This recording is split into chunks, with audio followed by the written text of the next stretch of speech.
apakah mungkin hanya itu saja? Tentu saja tidak. Adapun beberapa kejahilan maupun kesengajaan para wisata yang bisa merusak keindahan alam. Apakah itu? Sampah. Sampah tak menjadi apa-apa jika sampah itu bisa terurai atau organik. Tapi bagaimana dengan sampah plastik? Indonesia rata-rata masyarakatnya selalu menggunakan plastik setiap harinya dalam berbelanja. Pada 2023 sampai 2025, sampah plastik mengalami kenaikan yang diperkirakan sekitar 9,8 juta ton per tahun.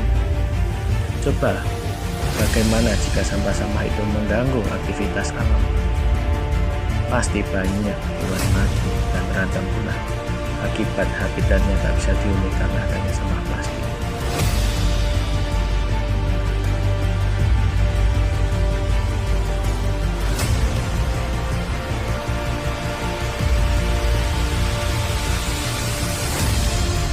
Tidak semua wisata alam memberikan perlindungan kepada sang alam, justru banyak memberikan kerusakan bagi sang alam. Adanya fasilitas pembangunan untuk wisatawan itu merupakan salah satunya, seperti adanya homestay, hotel, villa, dan pembangunan fasilitas wisatawan lainnya. Apakah dibangunnya tempat itu hewan akan nyaman dan hidup berdampingan dengan manusia? Nyatanya banyak hewan yang seharusnya hidup damai dan tentram, namun malah terusik oleh fasilitas wisata yang katanya untuk pembangunan ekonomi masyarakat sekitar. Padahal tempat yang dibangun belum pasti mendukung ekonomi masyarakat sekitar.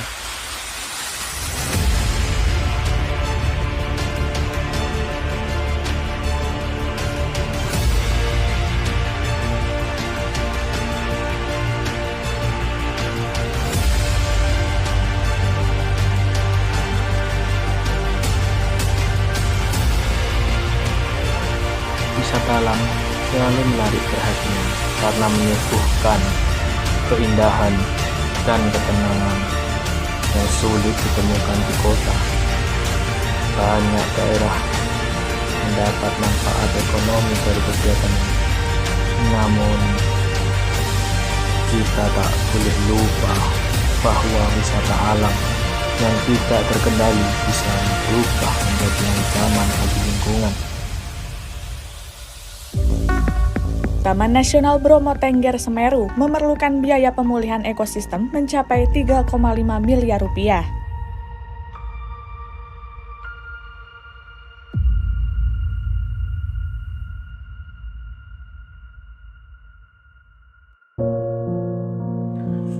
Dari banyaknya penyebab tadi, semua itu tidak hanya berdampak pada alam saja, namun dapat kita lihat dampaknya pada sisi lingkungan sosial. Para masyarakat juga akan menerima dampaknya. Contohnya overtourism, yang merupakan salah satu kondisi di mana pariwisata berlebihan di suatu destinasi wisata yang melebihi kapasitas tempat tersebut untuk menampungnya. Hal ini berdampak pada kemacetan, gangguan lalu lintas, mengganggu masyarakat lokal, dan menurunkan kualitas pengalaman wisata. Dari salah satu dampaknya yang berbahaya adalah menurunnya kualitas pengalaman masyarakat, yang apabila jika hal tersebut terjadi, ekonomi warga sekitar wisata alam tersebut akan mengalami penurunan ekonomi yang drastis, dan bisa jadi kemiskinan akan muncul dalam masyarakat tersebut. Dengan demikian, seharusnya kita sadar sebagai penikmat atau pengguna fasilitas yang ada di dunia ini, perlu adanya keseimbangan dalam memanfaatkan alam yang ada di bumi ini. Jangan sampai kerusakan alam akibat fasilitas ketidaktanggungjawab wisatawan dan overtourism terjadi lagi.